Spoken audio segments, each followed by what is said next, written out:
বিরতির পর আবারও আপনাদের স্বাগত। যে বিষয়টা নিয়ে আলোচনা করব এই মুহূর্তে, চোখ রাখবো এবারে পার্শ্ববর্তী রাষ্ট্র বাংলাদেশের দিকে। গণতন্ত্র থাকলেই দেশের উন্নয়ন হবে, ভোট দিয়ে বললেন আওয়ামী লীগের সভানেত্রী শেখ হাসিনা। চতুর্থবারের জন্য ক্ষমতায় আসার ব্যাপারে এক প্রকার নিশ্চিত শেখ হাসিনা, এমনটাই কিন্তু জানা গেছে। গোটা বিষয়টাকে কেন্দ্র করে নিউজ ভ্যানগার্ডের বাংলাদেশ প্রতিনিধি রাসেল আহমেদ রয়েছেন টেলিফোন লাইনে, বিস্তারিত জানবো এই মুহূর্তে। রাসেল, এই মুহূর্তে যেটা দেখা যাচ্ছে যে বাংলাদেশে নির্বাচন তো চলছে এবং প্রধানমন্ত্রী শেখ হাসিনাও সেখানে বক্তব্য রেখেছেন এবং তার পাশাপাশি ভোটও দিয়েছেন তিনি। কি খবর রয়েছে বাংলাদেশ থেকে? আপনাকে ধন্যবাদ। আপনি জানেন যে আজকে বাংলাদেশে দ্বাদশ জাতীয় সংসদ নির্বাচনের ভোট চলছে। খুব সকাল সকালই বাংলাদেশের প্রধানমন্ত্রী শেখ হাসিনা তার ধানমন্ডিতে, যেখানে তার ব্যক্তিগত বাসভবন, তার পাশে একটি কেন্দ্রে ভোট দিয়েছেন। এরপরে বাংলাদেশ নির্বাচন কমিশনের প্রধান নির্বাচন কমিশনার উনিও সকালে ভোট দিয়েছেন। ভোট দেওয়ার পরপরই বাংলাদেশের প্রধানমন্ত্রী বাংলাদেশের জনগণকে, ভোটারদেরকে ব্যাপকভাবে ভোট কেন্দ্রে উপস্থিত হওয়ার আহ্বান জানিয়েছেন এবং উনি বলেছেন যে এই ভোটদানের মাধ্যমে গণতন্ত্র আরো সুসংহত হবে এবং বাংলাদেশ এগিয়ে যাবে। আর এই মুহূর্তে আমি রয়েছি বাংলাদেশে একেবারে ত্রিপুরার সীমান্তবর্তী জেলা কুমিল্লার একটি ভোট কেন্দ্রে। এই ভোট কেন্দ্রে আমরা দেখতে পাচ্ছি যে সকাল থেকেই প্রচুর সংখ্যক ভোটার উপস্থিত রয়েছে। দুই একটি কেন্দ্র ছাড়া বেশিরভাগ কেন্দ্রেই যথেষ্ট সংখ্যক ভোটার উপস্থিতি আমরা লক্ষ্য করেছি এবং স্বতঃস্ফূর্তভাবে ভোটাররা ভোট প্রদান করেছেন। আমি একাধিক কেন্দ্র পরিদর্শন করেছি, এর মধ্যে বেশিরভাগ কেন্দ্রেই যথেষ্ট সংখ্যক ভোটার উপস্থিতি আমরা পেয়েছি এবং তারা যথেষ্ট উৎসাহ এবং উদ্দীপনার সঙ্গে ভোট দিচ্ছেন। একদম এই মুহূর্তে দাঁড়িয়ে কি জানা যাচ্ছে রাসেল, যে এখনো পর্যন্ত কত শতাংশ ভোট হয়েছে, সেই তথ্য কি রয়েছে? আমরা বিভিন্ন ভোট কেন্দ্র পরিদর্শন করেছি, তো এক এক কেন্দ্রের এক এক রকম ভোটের হার।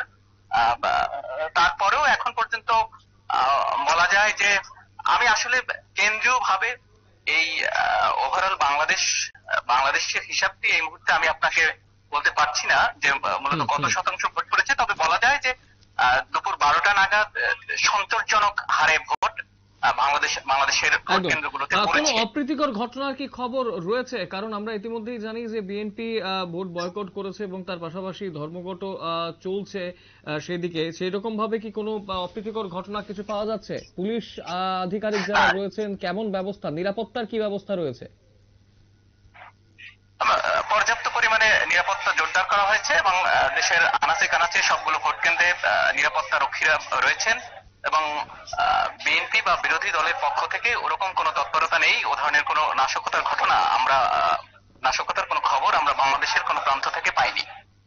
অর্থাৎ সব জায়গাতেই শান্তিপূর্ণভাবেই নির্বাচন প্রক্রিয়া সম্পন্ন হচ্ছে। জি, বলা চলে যে একেবারেই শান্তিপূর্ণভাবে ভোট গ্রহণ অনুষ্ঠিত হতে যাচ্ছে এবং ভোটাররা স্বতঃস্ফূর্তভাবে তাদের ভোট প্রদান করছে। আচ্ছা রাসেল, ইতিমধ্যে আমরা গত দিনই দেখলাম যে একটি ট্রেনে দুষ্কৃতীদের আগুন দেওয়া, সেখানে মৃত্যু হয়েছে কয়েকজনের। তার পাশাপাশি একটা সামগ্রিকভাবে একটা আশঙ্কা করা হচ্ছিল যে কোনো একটা ঝামেলা বা কোনো একটা অপ্রীতিকর ঘটনা ঘটলেও ঘটতে পারে। তো এই মুহূর্তে দাঁড়িয়ে পুলিশ কোন কোন জায়গার মধ্যে নজরটা একটু বেশি রেখেছে, অর্থাৎ সেন্সিটিভ বুথ যদি বলি, সেন্সিটিভ পোলিং স্টেশন যদি বলি, কোনগুলো রয়েছে সে ব্যাপারে কি কোনো তথ্য উঠে এসেছে সরকারের পক্ষ থেকে বা নির্বাচন কমিশনের পক্ষ থেকে? আপনি জানেন যে ইতিমধ্যেই বাংলাদেশের সশস্ত্র বাহিনী মোতায়েন রয়েছে। বাংলাদেশের মানে পুলিশ এবং বিজিবিকে সহায়তার জন্য সশস্ত্র বাহিনী মোতায়েন রয়েছে। নিরাপত্তা যথেষ্ট জোরদার, যে কারণে এরকম কোনো তথ্য আমাদের কাছে নেই যে কোন ভোট কেন্দ্রগুলো ঝুঁকিপূর্ণ।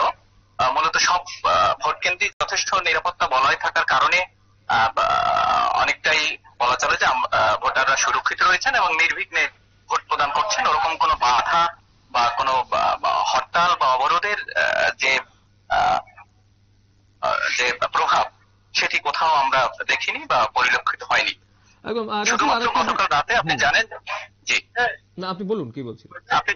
আপনি জানেন যে গতকাল রাতে বাংলাদেশের বিভিন্ন জায়গায় কিছু ককটেল বিস্ফোরণের ঘটনা ঘটেছে। দুর্বৃত্তরা এই ককটেল বিস্ফোরণ ঘটিয়েছিল। এরপরে ভোট শুরুর পর থেকে আর এই ধরনের কোনো খবর আমরা পাইনি।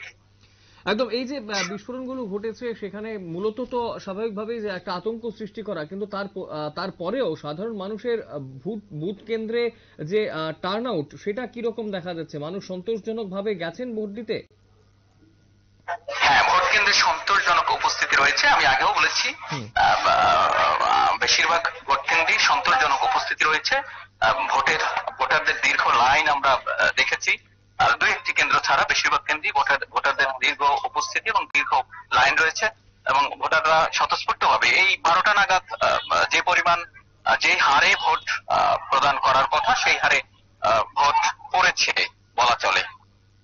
একদম। রাসেল, কটা থেকে ভোট গ্রহণ প্রক্রিয়া শুরু হয়েছে এবং কটা পর্যন্ত চলবে? সকাল 8টা থেকে ভোট গ্রহণ প্রক্রিয়া শুরু হয়েছে এবং বিকাল 4টা পর্যন্ত ভোট গ্রহণ চলবে। যদিও একেবারে সকাল সকাল শীত থাকার কারণে, শৈত্যপ্রবাহ থাকার কারণে ভোটার উপস্থিতি প্রাথমিক অবস্থায় কিছুটা কম থাকলেও এখন রোদ ওঠার সঙ্গে সঙ্গে যথেষ্ট ভোটার উপস্থিতি লক্ষ্য করা গেছে। একদম, অসংখ্য ধন্যবাদ রাসেল বিস্তারিত তথ্য তুলে ধরার জন্য। এতক্ষণ পর্যন্ত আমরা কথা বলছিলাম নিউজ ভ্যানগার্ডের বাংলাদেশের প্রতিনিধি রাসেল আহমেদের সঙ্গে, এবং ইতিমধ্যেই বাংলাদেশে কিন্তু নির্বাচন প্রক্রিয়া চলছে।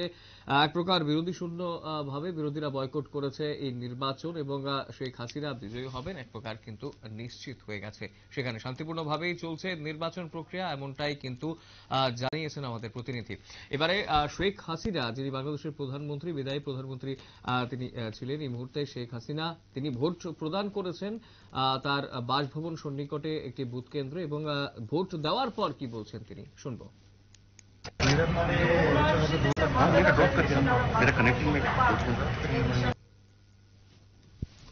আপনারা শুনলেন কি বলেছেন বাংলাদেশের প্রধানমন্ত্রী শেখ হাসিনা, এবং তার পাশাপাশি ভোট গ্রহণ প্রক্রিয়া চলছে গোটা বাংলাদেশের। চলছে এই মুহূর্তে গোটা বাংলাদেশে চলছে এই মুহূর্তে নির্বাচন প্রক্রিয়া, এবং নির্বাচন প্রক্রিয়া শান্তিপূর্ণভাবে চলছে বলেই জানা গেছে। সময় ছোট বিজ্ঞাপন বিরতি, রয়েছে অন্যান্য সংবাদ, সঙ্গে থাকবেন।